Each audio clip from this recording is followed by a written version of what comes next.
Hello everyone. इस video lecture में हम लोग पढ़ेंगे फायर हिम पोएम का चैप्टर एक्सप्लेनेशन, यानी जो कविता आपको दी गई है फायर हिम, इस कविता का line by line English to Hindi, ताकि आप लोग इस कविता को, इस पोएम को पूरी तरह समझ पाएं। फायर हिम 7 लेसन है आपके रेनबो पार्ट 2 की पोएट्री सेक्शन में। और फायर हिम के जो राइटर हैं, पोएट हैं, उनका नाम है केकी एन दारूवाला। केकी एन दारूवाला। केकी एन दारूवाला एक पारसी हैं, जोरोस्ट्रियन हैं। पारसी वे लोग होते हैं जो अग्नि देवता की यानी आग की पूजा करते हैं, उनके भक्त होते हैं और उनके बचाव के लिए जो भी इनसे हो वे पूरा करते हैं, है ना। तो ये जो कविता है fire hymn Keki N Daruwalla की एक हार्ट टचिंग पोएम है। हार्ट टचिंग मतलब होता है हृदय को छूने वाली। इसमें एक बर्निंग घाट का विश्लेषण किया गया है, वहां के बारे में बात की गई है। तो चलिए समझा जाए कि केके एन दारूवाला अपने इस कविता के माध्यम से क्या कहना चाहते हैं। The burning heart erupted phosphorescence. Phosphorescence का मतलब होता है स्फुर दीप्ति, यानी बहुत ज्यादा प्रकाशमय होना। और इरप्टेड का मतलब होता है विस्फोट, यानी प्रकाश उत्पन्न करना। तो पहला जो लाइन है द बर्निंग घाट, बर्निंग घाट का मतलब यहाँ पर है शमशान घाट, जहां पर हिंदुओं के शव को यानी मृत शरीर को जलाई जाती है। ठीक है, तो राइटर क्या कहते हैं कि बर्निंग घाट इरप्टेड, यानी जो शमशान घाट है बहुत ज्यादा विस्फोट हो गया है फॉस्फोरेसेंस से, यानी स्फुर दीप्ति से, एक प्रकाश से। यानी आप ये कह सकते हैं कि शमशान घाट पर बहुत ज्यादा प्रकाश फैल गया है। And wandering ghost light frightened passer by. Passer by का मतलब होता है आने जाने वाले लोग, यानी राहगीर। फ्राइटेंड का मतलब होता है भयभीत करने वाला। लाइट मतलब प्रकाश। गोस्ट का मतलब आप सभी जानते हैं भूत प्रेत। तो यहाँ पर एक नाउन के पहले आया है। देखिए, लाइट एक नाउन है, और जब किसी नाउन के पहले अगर कोई नाउन आएगा तो वो सभी noun as a adjective work करते हैं, मतलब विशेषता बताते हैं।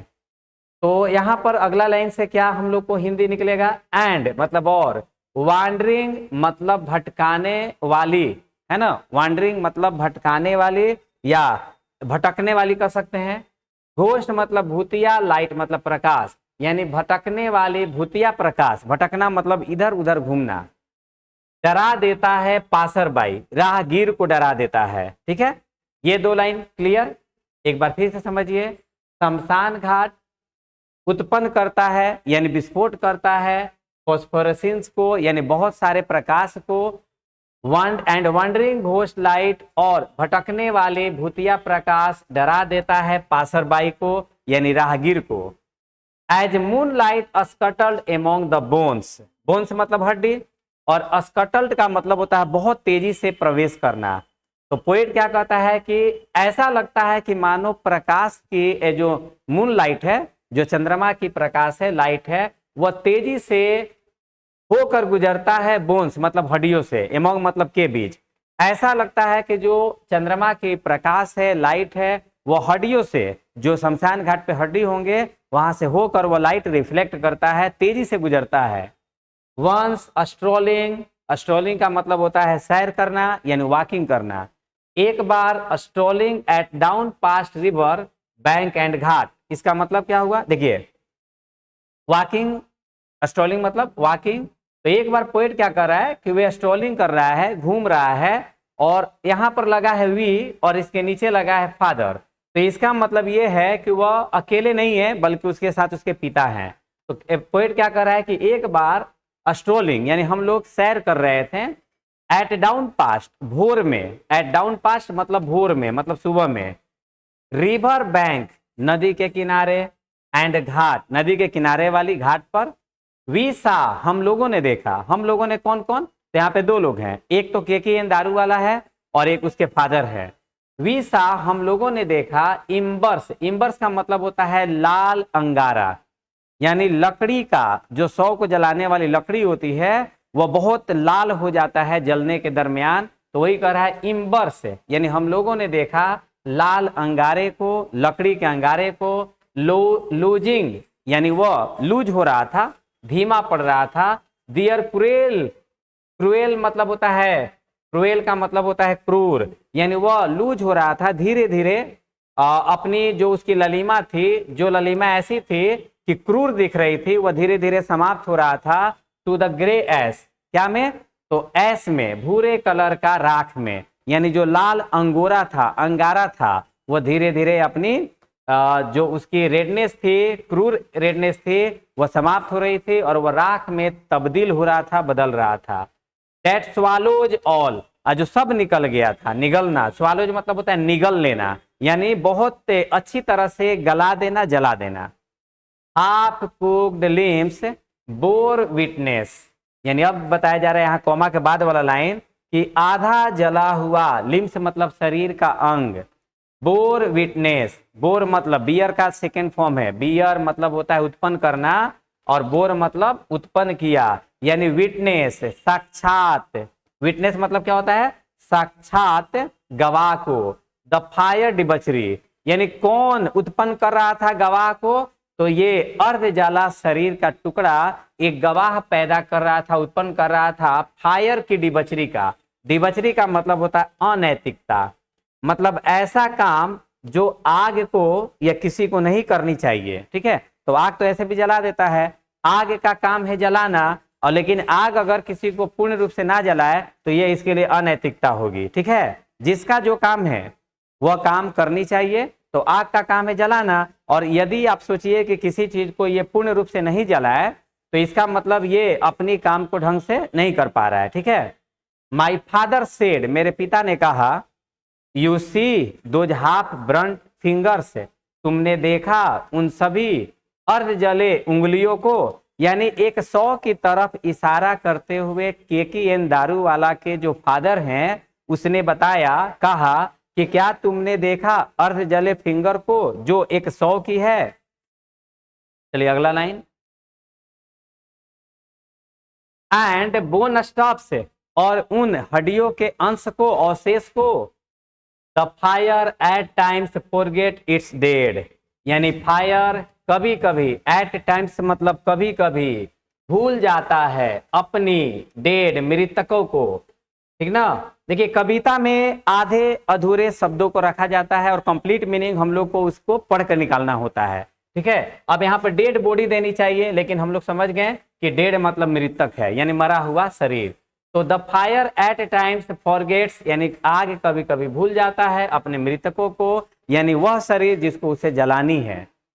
ए जोरोस्ट्रियन आई, अब पोएट कर रहे हैं, चूंकि मैं एक पारसी हूं, जोरोस्ट्रियन पारसी को बोलते हैं। माई चाइल्ड फिंगर्स क्लींच, मेरे, ठीक है, पोएट अब कर रहा है कि मेरे बाल, ठीक है, माई मतलब सॉरी, माई मतलब मेरे और चाइल्ड मतलब बाल। अब बाल ये वाला हेयर वाला बाल नहीं, बाल अवस्था की बात हो रही है, यानी बचपन की बात हो रही है। तो ये कह रहा है कि चूंकि मैं एक पारसी हूं, माई चाइल्ड फिंगर्स, मेरे बाल यानी बचपन के जो उंगलियां थे, क्लींच मुट्ठी में बंध गए, into a little knot of pain, यानी दर्द के गांठ में, लिटिल मतलब छोटी, यानी इनको छोटा कम दर्द महसूस हुआ, मुट्ठी बांधे गए। अब सवाल है कि मुट्ठी ये क्यों बांधे? तो मुट्ठी बांधने का यहाँ पे तात्पर्य ये है कि जब उनको उनके पिता दिखा रहे हैं, क्योंकि ये बच्चे हैं ना, यहाँ पर चाइल्ड, माई चाइल्ड का वर्णन किए, यानी ये बच्चे उस समय, तो जब इनके पिता दिखा रहे हैं मृतक के अवशेष को अर्ध जला हुआ, तो ये डर कर अपने मुट्ठी को बांधते हैं डर के कारण, और बांध कर एक शपथ भी लेते हैं। क्या शपथ लेते हैं? टू सेव फायर, क्योंकि एक पारसी है, अग्नि देवता के ये उपासक हैं, भक्त हैं, तो ये उनके लिए शपथ लेते हैं। आई स्वर, मैंने शपथ लिया, टू सेव फायर, आग को बचाने की, from the scene of forgetfulness, scene of forgetfulness, forgetfulness का मतलब होता है भुलक्कड़पन। ठीक है, भुलक्कड़पन, यानी ये सोच रहे हैं कि आग को भूलने की बीमारी है, वो अपने मृतकों को जला नहीं पाता है, और चूंकि हम उसके भक्त हैं तो हम उसको ऐसा पाप नहीं करने देंगे। तो इसलिए एक शपथ लेते हैं और कह रहे हैं कि हम उसको बचाएंगे, उस आग को बचाएंगे, अग्निदेव को बचाएंगे उस पाप को करने से जो वह भूल कर छोड़ देते हैं मृतकों को।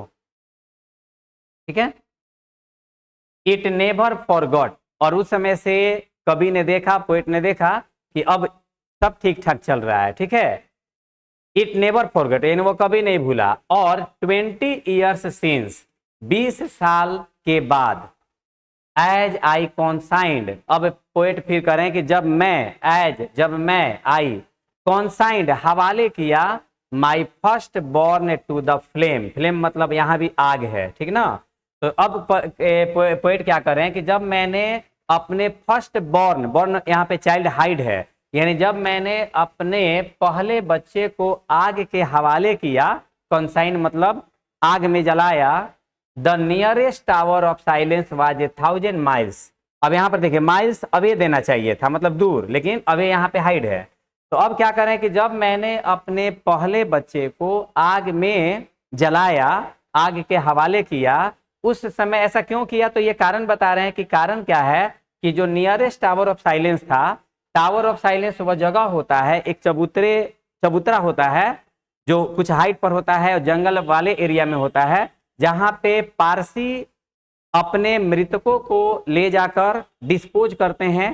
डिस्पोज मतलब वहां पे रख देते हैं ताकि गिद्ध या कोई अन्य पंछी जो मांस खाता हो वह उसकी सफाया कर दे। ठीक है, ये लोग जलाते नहीं है ना ही दफनाते हैं। ठीक है, तो टावर ऑफ साइलेंस चूंकि 1000 माइल्स यानी हजारों मील दूर था, तो इसलिए इन्होंने अपनी पारसी कस्टम का विरोध करके अपने पहले बच्चे का दाह संस्कार कैसे किया, तो उसे जलाकर, यानी हिंदू प्रथा के अनुसार कर दिए। मतलब इनके नजर में इन्होंने एक पाप किया। ठीक है, the form him said to me, Agni देवता ने कहा मुझसे, यू स्टैंड फॉरगिवन, तुम्हें क्षमा दी जाती है, तुम्हें माफ की जाती है। ठीक है, ब्रोकन एट रेबिलियस, अब कह रहे हैं कि मैं टूटा था, मतलब इनका बच्चा, जाहिर सी बात है कि जो इनका बच्चा डेथ हुआ है तो उस समय ये इंजॉय तो नहीं करेंगे, टूटे रहेंगे।